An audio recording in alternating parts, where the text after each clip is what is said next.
দর্শক, খুবই গুরুত্বপূর্ণ অন্তত দুটি খবর আছে।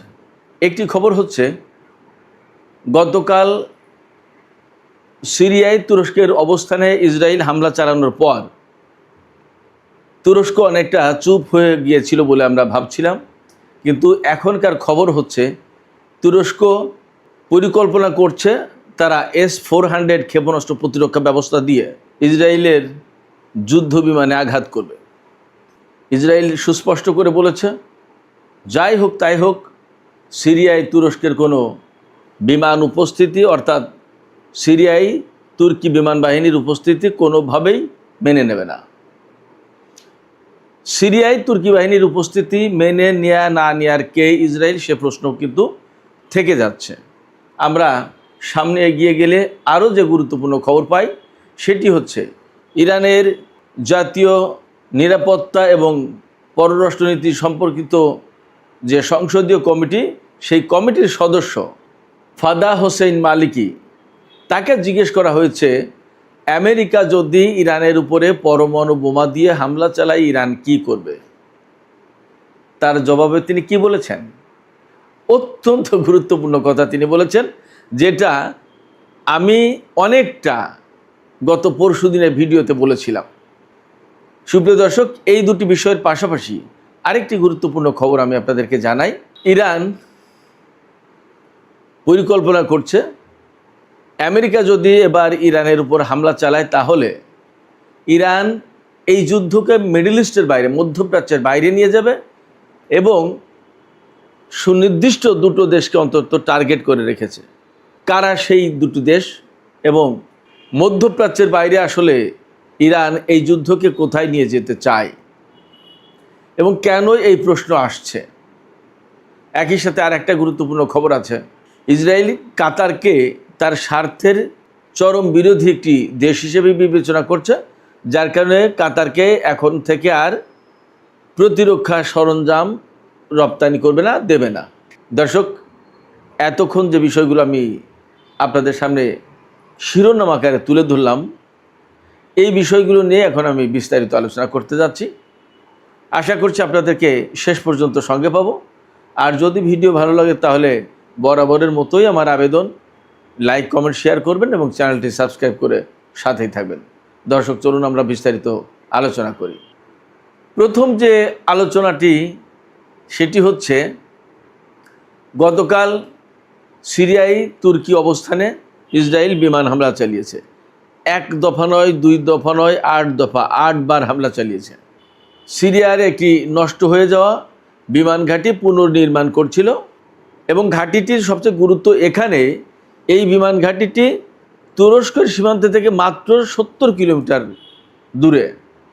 অর্থাৎ গতকাল ইসরায়েল যেখানে হামলা চালিয়েছে বলা যায় যে একেবারে তুরস্কের সীমান্তবর্তী অঞ্চলে, আর একটু সামনে গেলেই তুরস্ক। তার মানে তুরস্কের একেবারে নাকের ডগায় ইসরায়েল বিমান হামলা চালিয়েছে। সবচেয়ে বড় কথা, যেখানে হামলা চালিয়েছে সেটা হচ্ছে তুরস্কের অবস্থান, বিকজ ওই বিমানবন্দর বা ওই বিমান ঘাঁটির সমস্ত নির্মাণ কাজ তুরস্ক করছিল।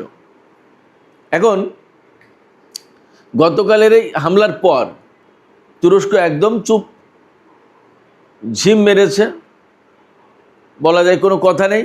কোথাও কোথাও খবর বেরিয়েছে যে তুরস্ক অস্বীকার করছে যে না, ইসরায়েল এই হামলা চালায়নি। এখন খুঁজতে খুঁজতে খবর পেলাম তুরস্ক এমন বিষয় বিবেচনা করছে যে ইসরায়েল আরেকবার হামলা চালালে তুরস্ক তার S-400 ক্ষেপণাস্ত্র প্রতিরক্ষা ব্যবস্থা করবে ইসরায়েলি বিমানের বিরুদ্ধে। S-400 কোথায় পেল তুরস্ক? আপনাদের নিশ্চয়ই মনে আছে, রাশিয়ার কাছ থেকে পেয়েছিল। আগের বার ডোনাল্ড ট্রাম্প যখন ক্ষমতায়, তখন তুরস্ক F-35 যুদ্ধ বিমানের জন্য আমেরিকার সাথে বহু দেন দরবার করেছে, তার ওই বিমান কেনার জন্য টাকাও দিয়ে আসছে প্রচুর পরিমাণে, কিন্তু আমেরিকা দেয়নি। তখন তুরস্ক অনেকটা রাগ করে বা আমেরিকাকে চাপে ফেলানোর জন্য রাশিয়ার কাছ থেকে S-400 কিনেছিল। রাশিয়ার কাছ থেকে S-400 ক্ষেপণাস্ত্র প্রতিরক্ষা ব্যবস্থা কেনার পর আমেরিকার সাথে তুরস্কের সম্পর্ক কিন্তু আরও খারাপ হয়েছিল। সময়ের পরিক্রমে সেটা আস্তে আস্তে আস্তে আস্তে কিছুটা ঠিক হয়েছে। সবচেয়ে বড় কথা, তুরস্ক তো নেটো জোটের একটা গুরুত্বপূর্ণ সদস্য। আমেরিকার পরেই নেটো জোটে তুরস্কের সবচেয়ে বেশি সেনা। এখন S-400 বিক্রি করে দিতে বলে আমেরিকা। মার্কিন প্রেসিডেন্ট ট্রাম্প বলেছেন তুরস্কের প্রেসিডেন্ট রজব তাইয়িপ এরদোগানকে যে আপনারা যদি F-35 যুদ্ধবিমান নিতে চান তাহলে S-400 বিক্রি করে দিতে হবে অথবা রাশিয়াকে ফেরত দিতে হবে। আমি নিশ্চিত এটা প্রেসিডেন্ট ডোনাল্ড ট্রাম্পের একটা কৌশলী বক্তব্য। যখনই S-400 তুরস্ক বিক্রি করে দেবে বা রাশিয়ার কাছে ফেরত দেবে, তখনই আমেরিকা নানান অজুহাতে তুরস্ককে ওই যুদ্ধ বিমান দেবে না এবং তখন একুল ওকুল দুই কুলি যাবে তুরস্কে। যাই হোক, এই S-400 ক্ষেপণাস্ত্র প্রতিরক্ষা ব্যবস্থা বলা হয় বিশ্বের যে কোনো স্টেলথ যুদ্ধ বিমানের জন্য ঘাতক, মারাত্মক। এটাকে একেবারে প্রাণঘাতী অস্ত্র বলা হয় যুদ্ধ বিমানের জন্য। বলা হয় যে বিশ্বে এমন কোনো যুদ্ধ বিমান নেই যা S-400-এর রাডার সিস্টেমকে এড়িয়ে যেতে পারে। যদি তাই হয় তাহলে ইসরায়েলের কোনো বিমান S-400 ফাঁকি দিতে পারবে না। আর S-400-কে যদি ফাঁকি দেওয়া সম্ভব না হয় তাহলে সিরিয়াতে ইসরায়েল হামলা চালাতে গেলে তুরস্ক সেই বিমানগুলো শুটডাউন করতে পারে S-400 ব্যবহার করে। এখন S-400 আর কখন ব্যবহার করবে, কবে ব্যবহার করবে, কিভাবে ব্যবহার করবে, এই প্রশ্ন কিন্তু আসছে।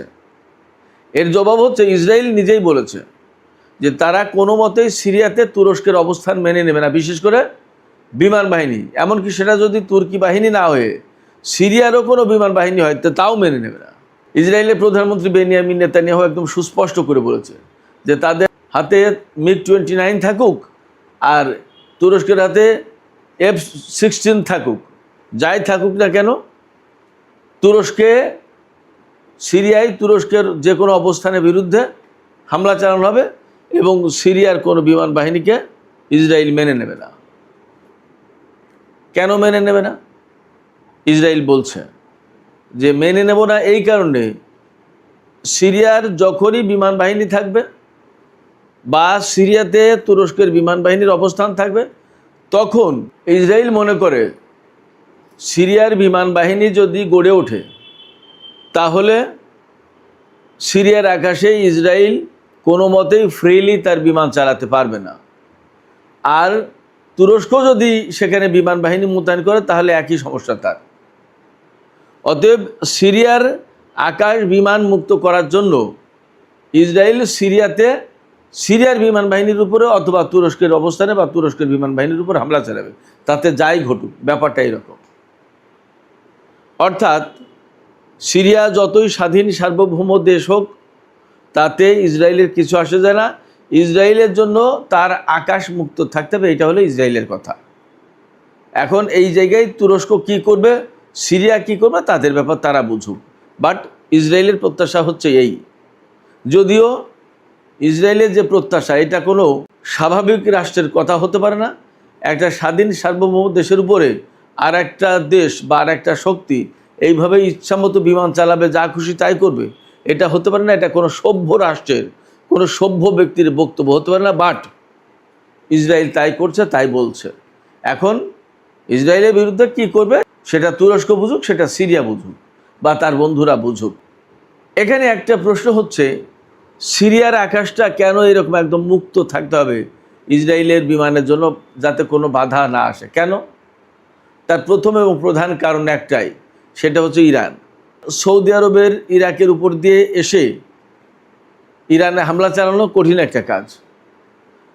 সেই কাজটা করতে গেলে ঝামেলা আছে। তার চেয়ে সিরিয়ার উপর দিয়ে যদি ইরাকের ওই পাশ দিয়ে যেতে পারে তাহলে ইরানের উপরে সহজেই হামলা চালানো যায়। এবং ইসরায়েল অনেকটা গোয়ারতুমি করে, যা খুশি তাই করে, সে কারোর আকাশসীমা মানে না, লঙ্ঘন করে। ফ্যাক্ট হচ্ছে আরব অঞ্চলে বা মধ্যপ্রাচ্যে বেশিরভাগ দেশেরই ইসরায়েলকে মোকাবেলা করার মতো সাহসও নেই, শক্তিও নেই, যার কারণে তারা চুপ থাকে। এবং সাহস করে ইরান দাঁড়িয়ে গেছে এবং এখন পরিস্থিতি যা হওয়ার তাই হচ্ছে, আমরা তো দেখতেই পাচ্ছি। সিরিয়ার গতকালের ঘটনা নিয়ে যা এখন পর্যন্ত হচ্ছে তাতে মোটামুটি বোঝা যাচ্ছে যে ইসরায়েল এবং তুরস্কের মধ্যে বেশ একটা জটিলতা তৈরি হয়েছে বা হচ্ছে, এবং এই নিয়ে সম্ভবত আরও কিছু হবে। দেখা যাক আসলে বাস্তবতা কোথায় যায়। এদিকে আমি আর একটা গুরুত্বপূর্ণ খবরের কথা বলেছিলাম আপনাদেরকে। ইরানের জাতীয় নিরাপত্তা এবং পররাষ্ট্রনীতি সম্পর্কিত সংসদীয় কমিটির একজন সদস্য ফাদা হোসেন মালেকি, তিনি খবর অনলাইন নামে একটা পত্রিকা, তাকে দেওয়া সাক্ষাৎকারে বেশ গুরুত্বপূর্ণ কিছু কথা বলেছেন। ওই অনলাইনের সাংবাদিক ফাদা হোসেনের কাছে জিজ্ঞেস করেছিলেন যে আমেরিকা যদি ইরানের বিরুদ্ধে পরমাণু অস্ত্র ব্যবহার করে তাহলে ইরান কি করবে। জবাবে ফাদা হোসেন মালিকি বলেছেন, আমেরিকা এমন সিদ্ধান্ত নিলে আমরাও আমেরিকার বিরুদ্ধে প্রতিক্রিয়া জানাবো। তিনি বলেছেন, তারা যে ধরনের অস্ত্র দিয়ে হামলা করবে আমাদের প্রতিক্রিয়াও সে ধরনের হবে। তখন সাংবাদিক আরেকবার জিজ্ঞেস করেছেন, তাহলে কি আপনারা আমেরিকার বিরুদ্ধে পরমাণু অস্ত্র ব্যবহার করবেন? তখন ফাদা হোসেন মালিকি বলেছেন যে আমেরিকা যে ধরনের অস্ত্র ব্যবহার করবে ইরানের প্রতিক্রিয়াও তার সঙ্গে সামঞ্জস্যপূর্ণ হবে। এখন আপনারা এর থেকে যা বুঝে নিতে পারেন। আপনারা যদি মনে করেন যে ইরান পরমাণু অস্ত্র ব্যবহার করবে, আপনারা মনে করতেই পারেন। আপনারা যদি মনে করেন যে না, পরমাণু অস্ত্র ব্যবহার করবে না, হয়তো এমন অস্ত্র ব্যবহার করবে যেটা পরমাণুর সমান, হাইড্রোজেন বোমা, তাহলে তা ভাবতে পারেন। বা আমি যে প্রায় মাঝে মাঝে বলি যে ইরানের কাছে এমন ক্ষেপণাস্ত্র ব্যবস্থা আছে যে ক্ষেপণাস্ত্র মারলে একটা শহরের সমস্ত ইলেকট্রনিক ডিভাইস 1 থেকে 1.5-2 মিনিটের ভেতরে নষ্ট হয়ে যাবে। তো একটা শহরের ইলেকট্রনিক ডিভাইস যদি নষ্ট হয়ে যায় তাহলে তো সেই শহরে একদম মুহূর্তের ভিতরে পঙ্গু হয়ে যাবে। তাহলে তো তার আর কিছু করা থাকে না, তার বিরুদ্ধে আর যুদ্ধের প্রয়োজন আছে। এরকম নানা রকম জল্পনা আছে। তবে ফাদা হোসেন মালিকির যে বক্তব্য তাতে বোঝা যাচ্ছে তিনি যে ইঙ্গিত দিয়েছেন তাতে ইরানের জবাব সমপর্যায়ের জবাব হবে, অর্থাৎ পরমাণু অস্ত্র ব্যবহার হতে পারে। ইরান এই ব্যাপারে যথেষ্ট সতর্ক সচেতন আছে এবং পরমাণু অস্ত্র ব্যবহার হলে ইরান তার জবাবে কি করবে সেই বিষয়টাও তাদের একদম পরিষ্কার সিদ্ধান্ত আছে। এদিকে আমেরিকার বিরুদ্ধে ইরান দীর্ঘমেয়াদী যুদ্ধের প্রস্তুতি নিচ্ছে। ইরান মনে করছে ডোনাল্ড ট্রাম্পের মেয়াদ অন্তত আরও 2.5 বছর আছে। এই 2.5 বছরের ভেতরে ডোনাল্ড ট্রাম্প ক্ষমতা থেকে যাচ্ছে না, আর সে হয়তো যুদ্ধও শেষ করবে না। এই যুদ্ধ যদি শেষ না করে তাহলে পরবর্তী প্রেসিডেন্টের উপরে এই যুদ্ধ শেষ করার দায় দায়িত্ব গিয়ে পড়বে। তার মানে ডোনাল্ড ট্রাম্প এই যুদ্ধকে একটা দীর্ঘমেয়াদী যুদ্ধে রূপান্তরিত যদি করে বা করতে পারে তাহলে ইরান কি করবে। ইরান সেই জায়গায় বলছে যে তারাও এই দীর্ঘমেয়াদী যুদ্ধের একটা প্রস্তুতি নিচ্ছে। অবশ্যই ইরানের কৌশল এখানে ভিন্ন। ইরান আরও কয়েকদিন আগে থেকেই বলছে যে আমরা আগে ডিফেন্সিভ ছিলাম, এখন আমরা অফেন্সিভ হব, অর্থাৎ আগে আমরা নিজেদেরকে রক্ষার চেষ্টা করেছি, এখন আমরা আক্রমণ করব শত্রুপক্ষকে।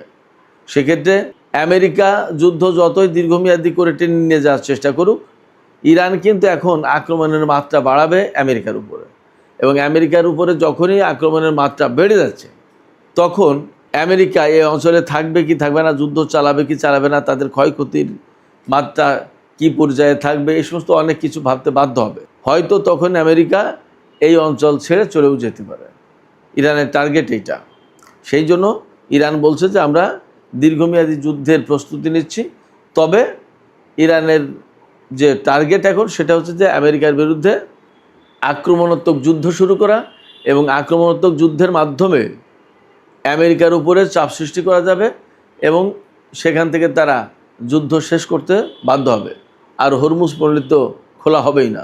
ইরানের একজন কমান্ডার, তিনি হচ্ছেন ব্রিগেডিয়ার জেনারেল নাগদি। ব্রিগেডিয়ার জেনারেল নাগদি বলেছেন যে আমরা একজন ট্যাক্সি ড্রাইভারের কথা যতটুকু বিশ্বাস করি বা যতটুকু আস্থা রাখি, ডোনাল্ড ট্রাম্পের কথায় আমরা ততটুকু আস্থাও রাখি না। তার কারণ হচ্ছে ডোনাল্ড ট্রাম্প কখন কি বলেন এবং সেই কথা 24 ঘন্টা পরে থাকবে কি না, কিংবা আগামী 2 দিন পরে কি হবে, এর কোনো প্ল্যান পরিকল্পনা কোনো ব্যাপারে কোনো ধারণা নেই। ডোনাল্ড ট্রাম্পের ধারণা রাখে না, ধারণা করে কথাও বলে না। ফলে সে কখন কি বলছে কখন কি হচ্ছে তার কোনো ঠিক ঠিকানা নেই। সেই জন্য তার উপর আমরা কোনো আস্থা রাখি না। এখানেই তিনি উদাহরণ দিয়েছেন যে একজন ট্যাক্সি ড্রাইভারের কথায় আমরা যতটুকু আস্থা রাখি ততটুকু আস্থা ডোনাল্ড ট্রাম্পের উপরে রাখি না। ইরানের পক্ষ থেকে আর একটা ঘোষণা আছে, খবর বেরিয়েছে ইরান যদি আবার আক্রান্ত হয়, আমেরিকা যদি ইরানের উপর আবার হামলা চালায়, তাহলে ইরান এই যুদ্ধকে শুধু মধ্যপ্রাচ্যের ভেতরে সীমাবদ্ধ রাখবে না, মধ্যপ্রাচ্য থেকে বাইরে নিয়ে যাবে। কোথায় নিয়ে যাবে? ইরানের পরিকল্পনা হচ্ছে এই যুদ্ধ প্রয়োজনে ইউরোপ পর্যন্ত নিয়ে যাওয়া হবে। এবং প্রাথমিকভাবে ইরান বিবেচনা করে রেখেছে বা টার্গেট করে রেখেছে দুটি ইউরোপের দেশের উপরে হামলা করবে। ইউরোপের দেশ বলতে ইউরোপের যে সমস্ত দেশে মার্কিন ঘাঁটি আছে এবং যে ঘাঁটি ব্যবহার করে ইরানের বিরুদ্ধে হামলা চালাবে, সেই সমস্ত ঘাঁটির উপরে। মধ্যপ্রাচ্যের বেশিরভাগ ঘাঁটি আর হামলা চালানোর মতো অবস্থায় নেই, একদম শেষ। মার্কিন পঞ্চম নৌবহরের ঘাঁটিতে একেবারেই শেষ, এবং পঞ্চম নৌবহরের ঘাঁটি শেষ হয়ে যাওয়ার কারণে সেখান থেকে আমেরিকা কোনো সাপ্লাই দিতে পারছিল না আব্রাহাম লিঙ্কন জাহাজে, যার কারণে আব্রাহাম লিঙ্কনের খাদ্যের অভাব দেখা দিয়েছে, সমস্ত সব কিছুর অভাব দেখা দিয়েছে। যে সমস্ত সংকট তৈরি হয়েছে আব্রাহাম লিঙ্কনের, সেটা মূলত এই কারণে। বাহরাইনের পঞ্চম নৌবহরের ঘাঁটি একদম শেষ, সেখান থেকে আর রিসাপ্লাইয়ের কোনো সুযোগ নেই। এই কথা পিট হেগসেস ডোনাল্ড ট্রাম্পের কাছে গোপন রেখেছে। এখন যখন আব্রাহাম লিঙ্কনের অবস্থা খুব খারাপ, যখন খবর ছড়িয়ে পড়েছে, তখন আর গোপন রাখতে পারছে না। এখন এই বিমানবাহী রণতরীকে সরিয়ে নিয়ে যাওয়ার চেষ্টা করছে। একইভাবে মধ্যপ্রাচ্যের বেশিরভাগ ঘাঁটি ধ্বংস হয়ে গেছে। সে কারণে আমেরিকাকে এখন ইরানের বিরুদ্ধে হামলা চালাতে হলে আশপাশের নিকটবর্তী যে সমস্ত ইউরোপীয় দেশ আছে, যাদের ঘাঁটিতে বিমান বা ক্ষেপণাস্ত্র রেখে সেখান থেকে ইরানের উপর হামলা চালাবে। তো ইরান সেই সমস্ত জায়গায় পাল্টা হামলা চালাবে, টার্গেটটা এই করেছে, পরিকল্পনা এরকম। এই ক্ষেত্রে কোন দুটো দেশের কথা ভাবা হচ্ছে? ইরান বিবেচনা করছে প্রথমত বুলগেরিয়াকে, পূর্ব ইউরোপের দেশ বুলগেরিয়া, হাঙ্গেরি বুলগেরিয়া পাশাপাশি দেশ। এই বুলগেরিয়া থেকে তাদের ঘাঁটি ব্যবহার করে ইরানের উপর হামলা চালানো হতে পারে। ইরানও প্ল্যান করছে যে তারা এই সমস্ত দেশে মার্কিন অবস্থানে হামলা চালাবে। আর একটা হচ্ছে সাইপ্রাস। সাইপ্রাস হচ্ছে ভূমধ্য সাগরের ভেতরে একটা দ্বীপ দেশ, ইসরায়েল, সিরিয়া, তুরস্ক থেকে বেশ কাছে।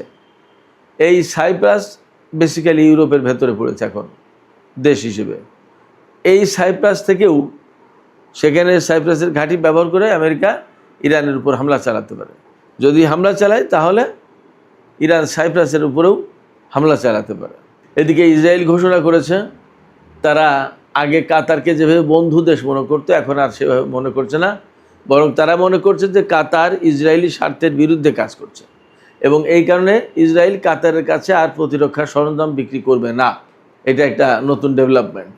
তার মানে আমি ব্যক্তিগতভাবে এতদিন কাতারকে মনে করতাম যে সেই ইরানের খুব ঘনিষ্ঠ এবং ফিলিস্তিনিদের পক্ষের লোক, অতএব ইসরায়েলের সাথে বুঝি তার এই ধরনের সম্পর্ক নেই। এখন দেখি যে সেই ইসরায়েলের কাছ থেকে নিজেই প্রতিরক্ষা সরঞ্জাম কিনত। তো তাহলে কাকে বিশ্বাস করবেন আপনি? সুপ্রিয় দর্শক, আজকের আলোচনা এখানে শেষ করতে চাই। আলোচনা শেষের আগে আপনাদের কাছে আপনাদের মতামত জানতে চাই, আপনারা কি মনে করছেন? আমরা দুপুরের ভিডিওতে বলেছিলাম যে তুরস্ক একদম চুপ হয়ে গেছে, বাট এখনকার ভিডিওতে কথা বলতে হচ্ছে যে তুরস্ক নাকি ইসরায়েলের বিমান বাহিনীর বিরুদ্ধে S-400 ক্ষেপণাস্ত্র প্রতিরক্ষা ব্যবস্থা ব্যবহার করবে। যদি তাই হয় তাহলে ইসরায়েল এবং তুরস্কের ভেতরে কি বড় ধরনের সংঘাতের দিকে যাচ্ছে পরিস্থিতি? আপনাদের কি মনে হয়? আপনাদের মতামত জানিয়ে কমেন্টে লিখতে পারেন। আর ভিডিও ভালো লাগলে লাইক, কমেন্ট, শেয়ার করবেন এবং চ্যানেলটি সাবস্ক্রাইব করে সাথেই থাকবেন।